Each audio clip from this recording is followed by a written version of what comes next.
제자 훈련이 한창 일어나던 1980년대, 90년대에 그때 책들도 많이 나왔는데요. 그때 나온 책들 중에 그 제자도에 관련된 책들이 여러 개 나왔습니다. 그 중에 아마 여기 계신 분들도 많이 읽어본 책들 가운데 하나가 이제 제자입니까? 라고 하는 그 후안 까를로즈 그 분이 쓰신 책인데 그 유명한 책이죠. 여러분, 이제 나를 따르라 라고 하신 예수님의 그 부르심, 그 나를 따르라라는 이제 주제를 가지고 쭉 이제 펼쳐 나간 내용을 볼 수가 있는데요. 그러니까 중요한 책 제목보다, 책 내용보다 제목이 더 도전적이죠. 제자인가? 라고 하는 그런 질문 앞에. 그럼 과연 누가 제자냐? 어느 정도 알아야 제자이며 무엇을 행해야 제자인가? 성경 시험 봐서 60점 이상 맞으면 제자가 되는 것인가? 아니면 신학대학을 나와서 졸업을 하고 대학원을 나오고 석사가 되고 박사가 되면 제자인가? 아니면 재직증명서를 발급받고 교회에서 중직에 들어가면 제자인가? 아니면 스스로 고백적으로 나는 예수 믿는 사람이라고 팻말을 들고 다니면서 하면 제자가 되는가? 맞는 얘기일 수 있지만 그것도 아닐 수 있는 거죠. 누가 제자냐? 예수님이 말씀하신 정답을 들어보면 요한복음 13장에 나오는 말씀이죠. 새 계명을 너에게 주노니 서로 사랑하라. 내가 너희를 사랑한 것 같이 너희도 서로 사랑하라. 너희가 서로 사랑하면 이로써 모든 사람이 너희가 내 제자인 줄 알리라. 정답이죠. 모든 사람이 너희가 내 제자인 줄 알리라. 내가 제자인 것을 내 주변 사람 한두 사람이 알게 하는 것은 쉽지만 나를 보는 모든 사람들이 내가 제자인 것을 알게 하는 것은 참 어려운 이야기거든요. 그러나 사랑을 하면, 서로 사랑하면, 또 예수님께서 우리를 사랑하신 것처럼 사랑하는 일에 성공하면, 힘을 쓰면 너희를 보는 모든 사람들마다 너희가 제자라고 너희들에게 칭해 줄 것이며 그렇게 알게 될 것이다 라는 말씀합니다. 긴 말 필요 없습니다. 누가 제자냐? 사랑하는 사람이 제자입니다. 사랑하면 제자이고 사랑하지 않으면 제자가 아니에요. 더 나아가서 사랑하지 아니하면 성도도 아니에요. 너무 냉정한 얘기 같지만 요한일서 4장에서 예수님께 사랑을 받고 배웠던 그 사도 요한이 강변하는 내용 우리가 들어보면 사랑하는 자들아 우리가 서로 사랑하자. 사랑은 하나님께 속한 것이니 사랑하는 자마다 하나님으로부터 나서 하나님을 알고 사랑하지 아니하는 자는 하나님을 알지 못하되 이는 하나님은 사랑이십니다. 사랑하지 않는 사람은 하나님을 모르는 사람이래요. 그러니까 하나님 모르는 사람은 교인은 될 수 있어도 믿음의 사람은 될 수 없고 제자는 더욱더 될 수 없는 거죠. 그러니까 긴 말 필요 없어요. 사랑하면 제자예요. 그가 성경을 얼마나 많이 알고 있느냐? 시상 성경 전체의 내용을 다 아는 것도 중요하지만 그래서 결론이 뭐냐라고 하는 거죠. 예수님 성경 전체에 대한 결론을 새 계명으로서 우리에게 압축시켜 주셨죠. 감사하게도 사랑. 내가 새 계명을 너에게 주노니 서로 사랑하라. 그러니까 성경 전체를 알아서 뭘 아냐? 그것은 바로 사랑이요. 성경 전체를 배워서 뭘 행하냐? 그건 사랑이에요. 사랑 없으면 아무것도 아니에요. 성도도 아니에요. 교회에서 익숙하여서 여러 가지 맡을 수 있고 또 대학 가서 신학대학을 졸업할 수 있어도 사랑 없으면 아무것도 아니다. 사랑하지 아니하는 자는 하나님을 알지 못한다. 이 사랑이라는 한 단어를 가지고 우리를 한번 돌아볼 필요가 있는 거죠. 여러분 그렇습니다. 이 기독교는 사랑의 종교죠. 하나님이 행하신 수많은 일이 뭐냐? 예언과 성취냐? 그건 구조상의 예언과 성취일 뿐이지 뭘 예언하고 뭐가 이루어진 거냐 할 때 그것을 말씀드린 것처럼 사랑이에요. 하나님 우리에게 아들을 보내셨다. 왜 보냈냐? 구원하시기 위해서. 구원이 뭐냐? 사랑이에요. 성경에서 말씀하자 하나님의 사랑이 우리에게 이렇게 나타난 바 되었으니 참 중요한 문장이죠. 하나님의 사랑이 우리에게 이렇게 나타난 바 되었으니 하나님의 사랑이 우리에게 나타난 그 내용의 스토리가 뭡니까? 그게 성경이에요. 성경을 아무리 많이 읽고 달달 외운다 할지라도 하나님께서 성경을 통해서 말씀하고자 하시는 그 사랑의 내용을 모르면 모르는 거예요. 하나님의 사랑이 우리에게 이렇게 나타난 바 되었으니 하나님이 자기의 독생자를 세상에 보내심은 그로 말미암아 우리를 살리려 하심이라. 하나님이 우리를 사랑하사 우리 죄를 속하기 위하여 화목제물로 그 아들을 보내셨습니다 라는 말씀이 요한일서 4장에 나오죠. 그러니까 하나님이 행하신 모든 것도 사랑이요. 그런 거로 기독교는 사랑이에요. 하나님도 사랑으로 행하셨고 사랑하시기에 일을 이루셨고 또 사랑이라는 단어로 확증하셨듯이 우리도 사랑해야 기독교고 사랑해야 성도요 사랑해야 제자입니다. 사랑 없으면 아무것도 아니에요. 정말 아무것도 아니에요. 우리가 잘 아는 고린도서 13장에 보면 이런 말씀이 있습니다. 고린도서 13장을 보면요, 우리의 신앙을 이렇게 정말 깬다 그러죠. 완전히 이렇게 새롭게 깨어나가는 내용들이 나오죠. 이렇게 나옵니다. 예언하는 능력이 있어 모든 비밀과 모든 지식을 알고, 또 산을 옮길 만한 모든 믿음이 있을지라도 사랑이 없으면 내가 아무것도 아니다. 예언하는 능력, 말씀의 능력을 말하는 거죠. 또 뭐 미래적인 것까지 포함될까요? 또 모든 비밀을 다 안돼요. 성경은 비밀이잖아요. 이거 다 아는 건 불가능하거든요. 모든 비밀을 다 알고 모든 지식을 다 알고, 이 성경은 지식적인 게 있지 않습니까? 근데 그걸 다 안다 할지라도 사랑 없으면 아무것도 아니래요, 여러분. 참 중요한 얘기예요. 우리가 뭐 여러 훈련을 얘기하고 뭐 여러 지식을 얘기하지만 그래서 뭘 어쨌냐는 겁니다. 사랑 없으면 아무것도 아니에요. 성경은 말씀합니다. 누구든지 하나님을 사랑하노라 하고 그 형제를 미워하면 이는 거짓말하는 자니. 여러분, 거짓말하는 자가 누굽니까? 마귀잖아요. 마귀에게 속했다는 얘기예요.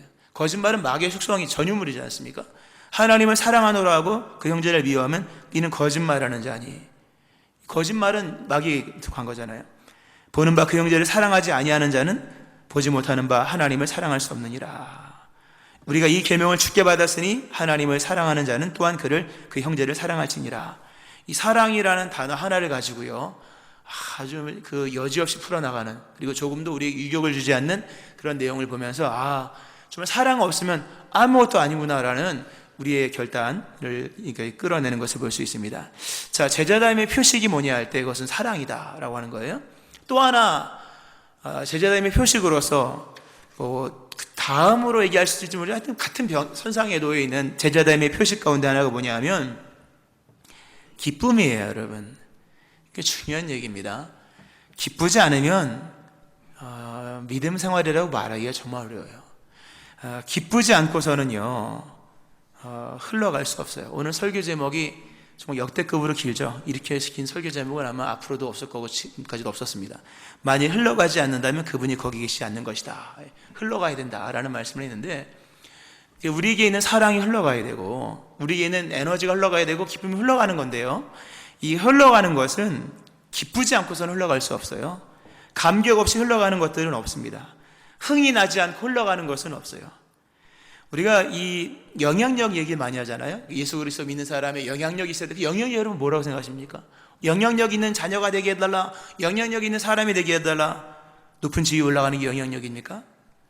물론 그럴 수도 있겠어요. 그러나 본래 성경으로 봐서 본래 어떤 파급력 같은 것은요 기쁨이에요. 기쁨과 자랑. 기쁨과 자랑에서 파급력이 생기는 거예요. 우리가 다윗을 잠깐 보면요, 다윗이 믿음이 충만했잖아요. 다윗에게 있는 믿음이, 다윗 리더십 뛰어나지 않습니까? 대단하잖아요. 그 리더십은 설명 굳이 안 해도 알지 않습니까? 두 가지예요. 하나는 용기예요. 다윗에게는 누구도 없는 용기가 있어요. 또 하나가 있습니다. 뭐냐면 기쁨이 있어요. 다윗에게는요 기쁨이, 다윗에게 있는 리더십의 요소 가운데 빼놓을 수 없는 것이 칼싸움만이 아니에요, 여러분. 칼싸움은 성경에 보면 다윗보다 잘하는 사람들이 있더라고 보니까요. 다윗의 세 용사, 또 30인의 용사들, 이 사람들은 다윗보다 더 용기 면에서는 다윗보다 더 칼싸움도 잘하고 용맹 있는 사람들이에요. 근데 그들이 다윗에게 다 따랐던 다윗의 리더십의 핵심이 뭐냐면 다윗에게는 기쁨과 즐거움과 자원성이 있었어요. 기쁨이 있고 즐거움이 있고 자원성이 있어요. 이거는 누구도 따라갈 수 없는 자원성이에요. 가장 먼저 전쟁터로 나가는 사람이 다윗이었고, 가장 크게 기뻐하는 사람, 예배를 드리는 이 많은 회중 가운데 가장 기뻐하며 예배 드리는 사람이 누구였냐? 다윗이었던 거죠. 우리가 춤추며 막 에봇이 벗겨지는 것 우리가 다 알고 있지 않습니까? 그 기쁨과 즐거움, 자원성, 이것은 다른 누구의 추종을 불허한 거예요. 나중에 다윗이 그 죄로 인하여서 심령이 황폐하게 되고 모든 게 무너졌을 때 가장 먼저 기도했던 것 중에 뭡니까? 정한 마음, 정직한 영, 그리고 구원의 즐거움과 자원하는 심령을 내게 달라. 그 리더십의 핵심이에요. 떠밀려서는 리더가 될 수 없어요. 앞서가야 돼요. 기뻐야 돼요.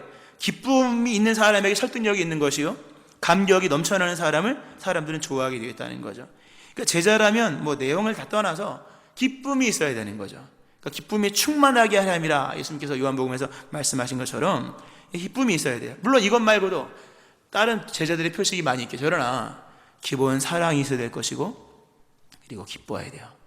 사랑 없이 흘러갈 수 없고 흘러보낼 수 없고 기쁨 없이 흘려보낼 수가 없는 거예요. 영향력, 기쁘지 않고 우울해서는 영향력이 없어요, 여러분. 기뻐야지 영향력이 되는 거죠. 내가 복음을 부끄러워하지 않는다. 복음 부끄러워 보세요, 여러분. 전도가 되겠는가? 참 중요한 얘기예요. 자, 그런데 보세요. 제자입니까? 라는 질문 앞에서, 큰 주제 앞에서 짧은 얘기를 했습니다. 사랑이 있어야 된다. 또 사랑해야 된다. 사랑 없으면 성도도 아니다. 라는 말까지 왜 하나 모르니까 했는데, 그럼 보세요. 이 사랑이라는 게 쉽지 않은 거예요. 중요한 거예요. 사랑 없으면 아무것도 아니잖아요. 아무것도 아니거든요. 그럼 사랑하는 것이 과연 마음대로 되느냐? 여러분, 사랑하라, 사랑하라. 이게 참 어폐가 있는 얘기예요. 어폐가 있다 그럴까요? 말이 안 되는. 사랑이라는 것은 누가 강요해서 되는 게 아니에요. 니네 둘이 만나 사랑해. 여러분, 됩니까 이게? 예? 너 갑돌이와 갑순이 만나 사랑해. 이거는 안 되는 거예요. 그건 기계적 조합이나 가능한 거지. 사람에게 사랑이라고 하는 것은 서로 사랑하라 한다고 사랑이 됩니까, 여러분? 너랑 저랑 사랑해. 안 되는 거예요, 여러분. 사랑은, 이거는 깊은 속에서 나오는 유기적인 것이요, 강제될 수 있는 것이 아니거든요. 우리가 사랑해야지, 그래, 사랑해야 제자이니 그러므로 사랑해야겠다라는 생각을 합니다만, 그게 사랑이 아닐 수 있다는 거죠. 구제가 여러분 사랑입니까? 물론 사랑 안에는 구제가 들어가요. 사랑 안에는 선을 행하는 일들이 들어갑니다. 그러나 사랑하지 않고도 얼마든지 구제할 수 있고, 사랑하지 않고도 얼마든지 착한 일을 할 수 있고, 사랑하지 않고도 얼마든지 헌신할 수 있어요. 헌신도 있고 구제도 있고 섬김도 있지만 사랑 없이도 할 수 있다는 거예요. 그건 사랑이 아닌 거예요. 아무것도 아니에요, 그건. 그러니까 고린도서 13장, 아까도 말씀드렸습니다만 13장을 보면 정말로 이게 헷갈리는 말씀이 나와요. 이런 말이 나와요, 거기에. 내가 나에게 있는 모든 것으로 구제하고 또 내 몸을 불사르게 내줄지라도 사랑이 없으면 내게 아무 유익이 없느니라. 이상하지 않습니까, 여러분? 내가 가지고 있는 모든 것으로 구제했대요. 전 재산을 팔아 구제했대요. 그럼 사랑이잖아요. 또 내 몸을 불사르게 이거 어려운 거잖아요. 내 몸을 누구한테 불사르게 내어줍니까? 그렇게 해도 사랑 없으면 아무것도 아니라 뭡니까? 사랑 없이도 얼마든지 구제할 수 있고 큰 것도 할 수 있고 심지어 사랑 없이도 몸을 불사르게 할 수도 있다고 하는 거죠. 사랑이라는 것은 고유 영역이에요, 실상. 사랑은 사랑으로서만 할 수 있는 거예요. 물론 사랑의 표시는 구제나 헌신이나 또는 이렇게 여러 가지 모습으로 섬김으로 나올 수 있지만, 그렇다고 섬김이고 사랑이고 구제가 그 사랑이냐라고 할 때 그건 대등하지는 않다고 하는 거죠. 그러니까 얼마든지 사랑하지 않고도 결혼 생활을 할 수 있고, 해봐서 알잖아요. 얼마든지 사랑하지 않고도 결혼 생활 일시적이지만 사랑할 수도 있고, 얼마든지 사랑 없이도 얼마든지 가정생활도 교회 생활도 할 수 있어요. 그러나 그렇게 하지 말라는 거죠. 그러니까 사랑하라라는 계명은 참 이게 모순된 단어 같은 거예요. 사랑하려고 해도 사랑 안 되는 걸 어떡합니까? 그 억지로 합니까? 억지로 하는 것도 사랑이 아니잖아요. 그러니까 이 사랑이라는 단어가 참 이게 어려운 거예요. 근데 기쁨도 마찬가지예요. 오늘 시대에 기뻐하라고 말하지만 여러분, 웃음이 억지로 됩니까, 여러분? 우리가 뭐 가끔씩 보면 여러분 3초 동안 웃읍시다. 아하하하하. 많이 해봤죠. 가끔씩 그런 분들 있잖아요. 강사를 세우면 여러분 옆에 분하고 뭐 인사하십시오, 뭐 까꿍 뭐 이런 거 하지 않습니까? 뭐 웃읍시다, 뭐 10초 동안 막, 저도 옛날에 해봤거든요. 근데 그런다고 그러면 그게 그쵸. 그렇게 하는 게 아니죠. 기쁨이라고 하는 것은 별개 영역 속에서 나온다. 이 근원에서 나오는 거지. 이게 뭐 외부에서 이렇게 양념 칠한다고 되는 게 아니거든요. 다 속에서 나오는 것이지 외부에서 뭐 이렇게 칠하고 껍데기 바르고 하는 것들이 아니라고 하는 거죠. 그러니까 오늘 사랑도 있어야 될 것인데 사랑 없이 그냥 사랑적 행동만 나오고 또 기쁨 없이 믿음 생활을 합니다. 실상 기쁨 얘기를 하면은 정말 볼 게 많아요. 오늘 현대 성도님들을 보면 별로 기쁨이 없어요.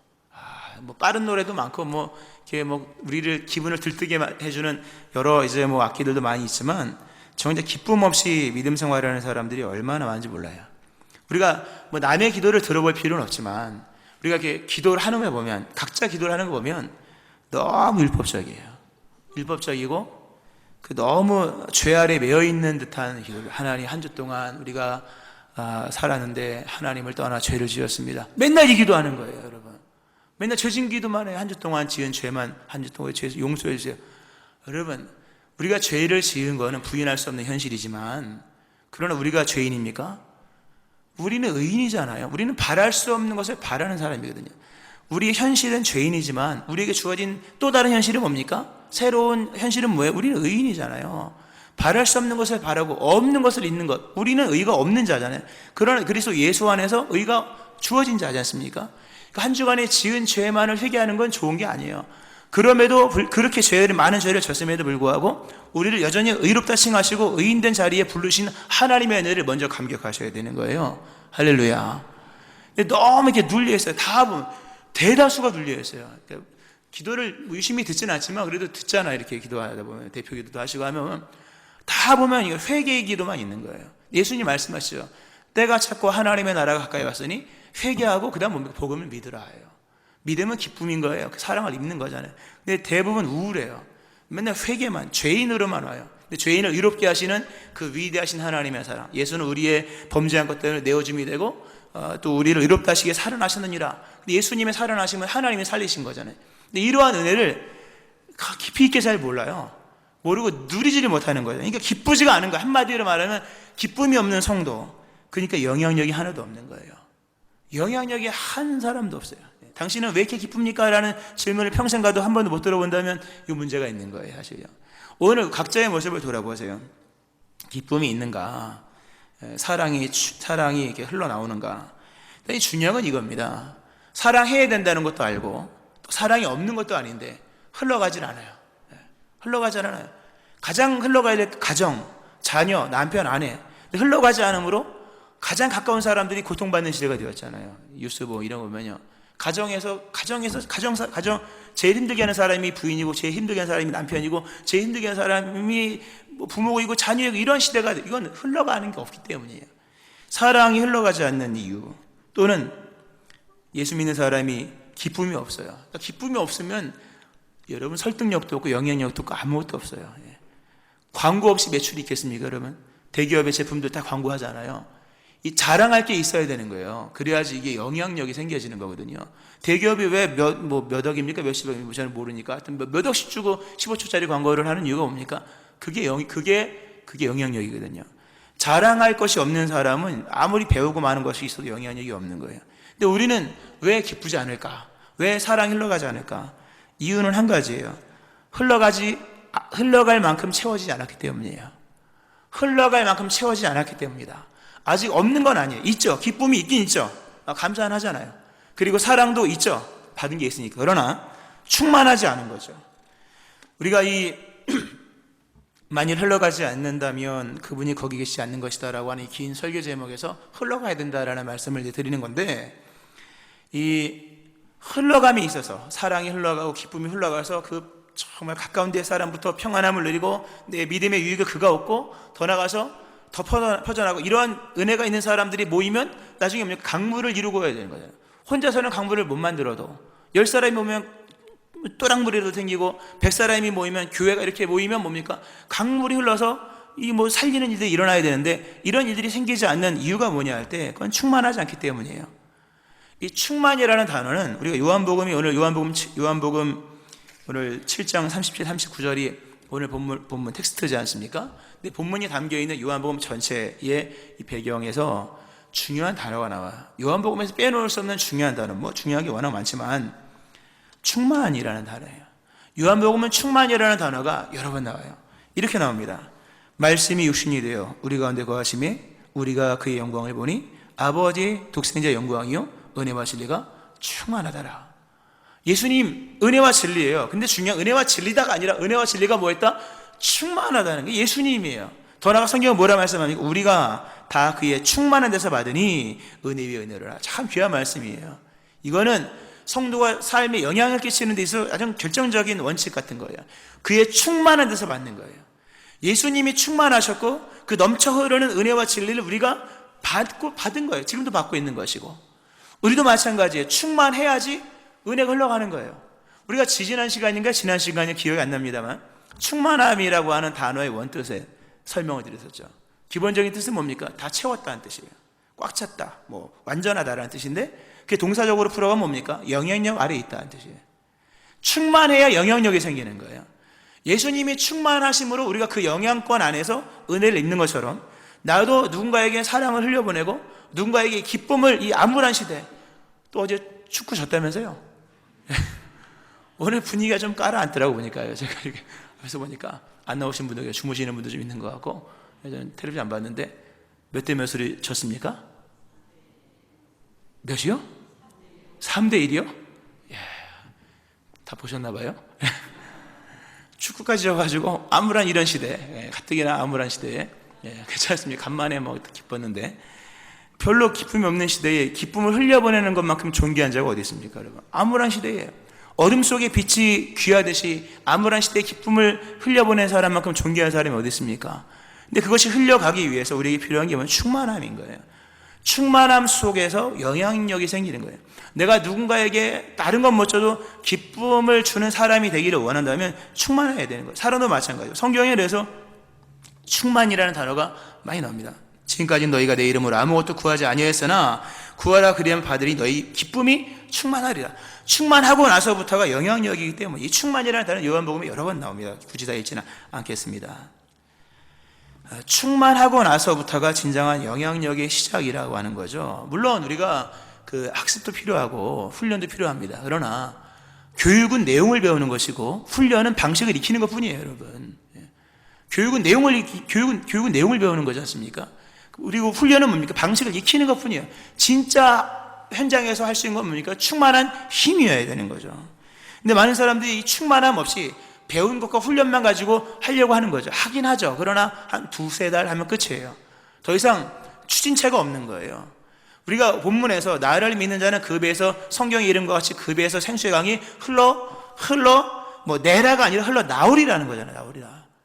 아주 중요한 이게 서술형이에요. 그 배의 생수의 강을 흘러내라가 아니거든요. 흘러내라 합니까? 우리가 내는 겁니까? 흘러나오는 거예요. 나오는 거. 이건 저절로 나오는 것들이에요. 근데 우리가 이 충만함이 없이 믿음 생활하는 것은 마치 물탱크에 있는 물을 틀은 것과 똑같아요. 물탱크에 물이 있으니까 잠깐 흘러가죠. 그러나 흘러간 만큼 어떻게 됩니까? 본인은 비고 마는 거예요. 기껏 은혜로운 일하고 나중에 화내고, 기껏 은혜 받는 일에 힘쓰다가 집에 가서 막 이거하고, 기껏 연초에 일하다가 연말에 가서 다 이렇게 막 풍비박산 나는 이유는 이 충만함이 결여됐기 때문이에요. 그러니까 충만해야 돼요. 근데 충만하기 위해서는 이 본문이 말씀한 것처럼 원천을 가지고 있어야 돼요. 그러니까 이 흘러간다는 개념을 아셔야 돼요. 그러니까 학습과 훈련만 가지고는 흘러가지 않아요. 3개월, 4개월 열매를 맺지 못해요. 여러분, 열매라고 하는 것은, 또 제자라고 하는 것은 하루아침에 되는 게 아니잖아요. 열매를 맺으려면 최소 3개월, 4개월, 짧게는 그렇고 길게는 몇 년, 더 긴 뭡니까? 몇십 년, 더 긴 건 뭡니까? 대를 이어 충성하고 할 때 내어지는 거잖아요. 그러니까 수원지를 확보해서 흘러가는 은혜가 아니고서는요, 물탱크에 있는 물 아무리 틀어보세요. 한 달 가나. 결국 뭡니까? 다 이게 쓰러지고 이 성실성의 문제가 결여된다고 하는 거죠. 결국 사랑이 있으나 사랑이 흘러가지 않는 거죠. 그리고 흘러가다가 멈추고 다시 옛 모습으로 돌아가고, 이 적용 표현은 굳이 설명을 하지 않겠습니다. 그러니까 중요한 건 우리에게 충만함이 필요한데, 충만함을 위해서는요, 원천을 소유해야 한다고 하는 거죠. 우리가 시내 물이 흐릅니다. 또는 개울물이 흐릅니다. 하다못해 또랑물이 흐릅니다. 모든 흐르는 물은 다 뭡니까? 입수가 다 있어요. 원천이 있다는 거예요. 수원지가 있어요. 수원지 없는 물은 흐를 수가 없어요, 여러분. 잠깐 흐르죠. 비가 와서 흐르는 거 잠깐 흐르지만 수원지, 원천을 확보하지 않는 하천은 갑옷에 다 건천이 되어 있다고 하는 거죠. 믿음도 그러해요. 원천이 있어야 되는 거죠. 그 원천이 뭡니까?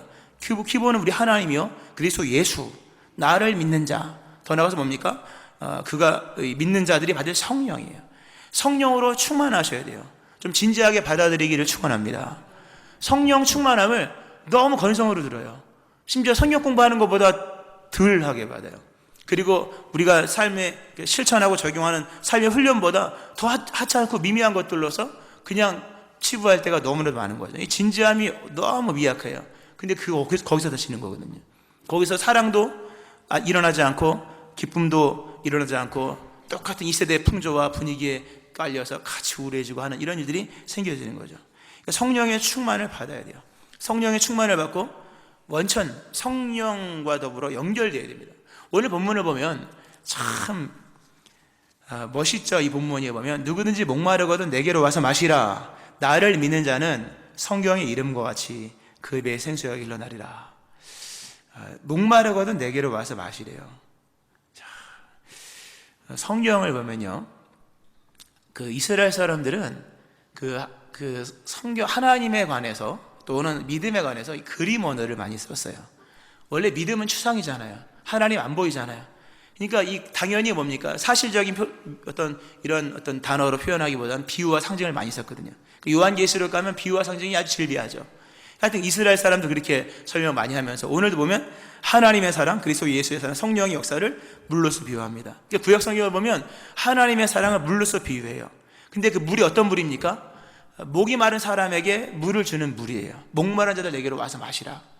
우리나라는 물이 워낙 많으니까 목마름의 개념을 모르고, 목마른 게 단순히 갈증으로밖에만 연결되지 않지만 이스라엘 팔레스타인 사람들에게 목마름은 뭡니까? 생명과 직결된 거죠. 목마르다 죽는 거예요. 그러니까 목마른 게 제일 무서운 거예요. 근데 이 죽음이 드리워 있는 그런 상황 속에서 말씀하기를 와라, 내가 물을 주리라. 그러니까 하나님의 사랑은 생명을 살리는 물로서 성경에 여러 군데 나와요. 여호와가 너를 항상 인도하여 메마른 곳에서도 내 영혼을 만족하게 하며 내 뼈를 견고하게 하리니 너는 물된 농산 같겠고 물이 끊어지지 않는 샘 같을 것이라. 이런 류의 하나님의 은혜를 물로서 비유해요. 근데 중요한 건 이거예요. 이 말씀을 드리고자 하는 거죠. 자, 목이 마른 사람이 물을 마시면 생명을 얻죠.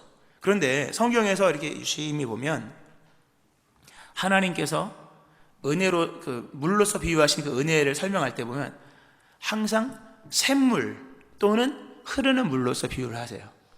샘물로서 마시라 그러는데 이 지표수라는 건수랍니까? 이게 그 미지근한 물로서 표현되지 않아요. 샘물로 표현돼요. 샘에서 솟아난 그 시원한 물로 설명을 합니다. 그 시편 78편에 보면 아주 정확하게 이런 말씀이 나와요. 제가 읽어드릴게요. 한번 상상해 보세요. 광야에서 반석을 쪼개시고 매우 깊은 곳에서 나오는 물처럼 흡족하게 마시게 하셨으며. 상상이 됩니까, 여러분? 상상 좀 해보세요. 광야에서 반석을 쪼개시고 매우 깊은 곳에서 나오는 물처럼 흡족하게 마시게 하셨다. 시편 78편에 나오는 거예요. 단순히 목이 마른 자에게 그냥 미지근한 물이든 뜨거운 물이든 그냥 아무 물이나 마시고 살아라 이런 얘기가 아니에요. 하나님의 은혜에는 생명력이 있고 그 생명은 나름의 고유의 맛이 있는 거예요. 근데 그 맛이 어떤 맛이냐? 반석을 쪼개시고 깊은 데서 정말 안반수라고 합니까? 심층수라고 합니까? 방천수인가요? 하여튼 그 깊은 곳에서 솟아나는 물로서 설명을 하는 거예요. 이게 무슨 얘기입니까? 하나님을 믿는 맛이 있다는 거예요. 하나님을 믿는 기쁨이 있다는 거죠. 우리가 맹물을 마실 때와 그냥 미지근한 물을 마실 때와 얼음 넣어서 시원하게 마시는 물은 다르잖아요. 어떤 분이 그러더라고요. 그분이 아마 화학과 출신인 것 같은데 남성 큐티 모임에서 콜라를 시원하게 해서 마시면 20배나 더 달게 느껴진다 그러대요. 그게 저는 모르지만 구조가 바뀐대요. 화학 구조가 이렇게 하여튼 그런 거죠. 우리 하나님의 이 생수라는 것, 하나님의 은혜라는 것을 물로서 본문에도 표현했는데 생수로 표현했다는 거죠. 그러니까 하나님을 믿는 기쁨이 있다는 거예요. 이 시원한 심층수의 물을 마시는 기쁨이 있기를 축원합니다. 또 하나는 뭐냐면 흐르는 물이라는 거죠. 참 이게 중요한 얘기예요. 하나님께서 인간에게 베푸신 은혜 중에 최고의 은혜는 뭐냐면 죄의 용서거든요. 그렇잖아요. 거룩하신 하나님이 행할 수 있는 최대의 은혜 뭡니까? 인간을 거룩하게 만드는 거잖아요. 그러니까 죄의 문제를 해결하는데 이 죄의 용서에 대한 부분을 구약적 개념으로 좀 끌어가면 죄 용서보다는 죄 씻음이라는 단어가 더 큽니다. 죄 씻음 잘 안 쓰죠. 죄 씻음. 예수님도 내가 너를 씻어주지 아니하면 이 죄의 용서는 막연해요. 죄 용서 받았다. 근데 죄를 씻었다는 건 뭡니까? 좀 더 피부적으로 맞았잖아요. 우리가 그 은혜의 강물에 씻는 거거든요. 근데 씻을 때 고여있는 물에 씻으면 처음엔 깨끗한 느낌이 나지만 나중에 느낌이 안 나거든요. 도리어 안 씻고 싶은 마음 들죠. 그러나 흐르는 개울가, 흐르는 강물 속에서 여러분 다 경험해 보시지 않습니까? 깨끗해지는 느낌. 계속 깨끗해지는 느낌. 흐르는 맑은 물에 있으면 뭡니까? 한번 깨끗해지는 느낌이 아니라 계속 깨끗해지는 느낌이잖아요. 이게 신앙의 기쁨인 거예요. 기쁨은 순간적인 게 아니에요. 은혜의 강물 속에 우리가 원천과 연결된 삶을 살면요, 이 시원한 물을 마시는 영적 기쁨이 있어요. 이게 기쁨이에요. 그리고 날마다 깨끗해지는 느낌이 있어요. 한번 회개하고 그런 감격, 단번의 감격이 아니라 정말 이렇게 시원한 그 산에서 내려오는 물에 몸을 담고 있을 때 그 깨끗하게 되어지는 느낌을 받는 거예요. 이 날마다 깨끗해지게 하시는 이 느낌을 우리가, 이게 참 필요한 느낌이에요. 이러한 느낌, 이러한 모습 속에서 뭡니까? 이게 사실 충만함이 주는, 은혜가 주는, 이 강물로서 비유된 은혜가 주는 이런 모습들이라고 하는 거죠. 어떠세요, 여러분? 여러분의 신앙의 모습 속에 과연 이러한 어떤 이 심층수를 마신 은혜의 이런 참맛을 알고 있고, 무엇보다 이 흘러가느냐라고 하는 거죠. 그러니까 결국 내 안에서 이러한 은혜의 강물이 흘러가고, 내 안에서 이런 충만함이 먼저 생겨지고 난 이후에 뭡니까? 그 다음에 흘러가는 거예요. 이러한 이것을 위해서 오늘 본문에서 말씀하는 것이 뭡니까? 믿는 자들이 받을 성령이라는 거예요. 성령 충만함을 받는 여러분 되어지기를 축원합니다. 성령 충만을 받기 위해서 기도도 해야 되고요, 결단도 하고 작정도 하셔야 돼요. 안 그러면 흘러가지 않아요. 그러나 성령을 받으면 반드시 흘러갑니다. 제가 한 구절을 읽어드릴게요. 책에 있는 내용인데, 어느 누구도 하나님의 성령을 소유하면서 그 성령을 자신에게만 제한할 수 없다. 성령은 그 계신 곳에서 흘러나가신다. 만일 흘러가지 않는다면 그분이 거기 계시지 않는 것이다. 하나님의 성령을 소유하면서 그 성령을 자신에게만 제한할 수 있는 게 아니라는 거예요. 믿음은 그런 거예요. 하나님의 사랑을 입었는데 나만 사랑을 입고 흘려보내지 않는다면, 만약 그렇다면 그분이 거기 계시지 않는 거예요, 사실요. 예수 안 믿는 걸 수 있다는 얘기죠. 지금 제가 발췌해서 읽어드린 건 존 스토트 목사님이 쓴 내용인데, 워낙 은혜로워서 문장을 제목으로 바로 잡았는데요. 성령의 충만함을 받으면 이게 막을 수가 없는 거예요. 저절로 흘러나오리라가 되는 거예요. 하나님의 사랑을 정말 은혜로 충만하게 받으면요, 흘러나오는 거예요. 흘러내라가 아니에요. 그거는 또 다른 율법에 불과한 거죠. 오늘 우리가 흘러냅시다, 이게 아니거든요. 성령의 충만함 받고 성령과 연결된, 원천수와 연결된 그 삶을 살 때 그 삶 속에서 흘러나가는 역사들이 일어나는 거죠. 그 삶을 통하여서 뭡니까? 여러분의 남편이 복을 받는 거예요. 여러분의 자녀가 회복이 되는 것이고, 그리고 뭡니까? 그런 일이 퍼져지면서 하나님의 나라가 확장되어지는 거예요. 말씀을 맺으면서요, 어떠세요, 여러분? 사랑이 흘러나가고 있습니까? 기쁨이 흘러나가고 있습니까? 흘러나갈 거는 너무 많아요. 오늘 보면 그 배에서 생수의 강이 흘러나리라. 근데 원문을 보면 그 배에 생수의 강들이 흘러나리라요. 강이 단수가 아니라 복수예요. 원문상 강들이 흘러나리라. 그러니까 우리 안에서 흘러나가야 될 것들이 너무나도 많은 거예요. 사랑, 기쁨 뿐만입니까? 흘러나갈 것들이 많은데 흘러나가지 않는다면 뭡니까? 예수님을 안 믿거나, 성령 충만함이 없거나, 또는 성령이 그 안에 계시지 않거나. 나를 믿는 자는 성경에서 말씀하신 것 같이 그 배 생수에 흘러나리라. 성령 충만함을 받으시고 이 흘러나감의 역사가 여러분의 삶 가운데서 일어나는 은혜가 있기를 주의 이름으로 축원합니다. 아멘. 기도하겠습니다. 하나님 아버지, 나를 믿는 자는 성경에서 말씀하신 것과 같이 그 배에서 생수의 강이 흘러나오리라 말씀하시는 주여, 억지로 끌어내는 것도 아니요, 끌어내기 위해서 애쓰는 것도 아니라 우리의 은혜의 근원이신 예수님 안에 충만함으로 거하고 성령 충만함 속에 성령님과 연결되어 있을 때 그 근원이신 성령의 은혜가 우리 가운데 흘러나가는 것을 말씀하시는 주여, 흘러나가게 하시는 삶을 살게 하시고 영향력 있는 믿음의 삶을 살게 하시되 사랑과 기쁨이 충만함으로 흘러나가는 복된 삶을 살아가는 저희를 되게 하여 주옵소서. 예수님의 이름으로 기도합니다. 아멘.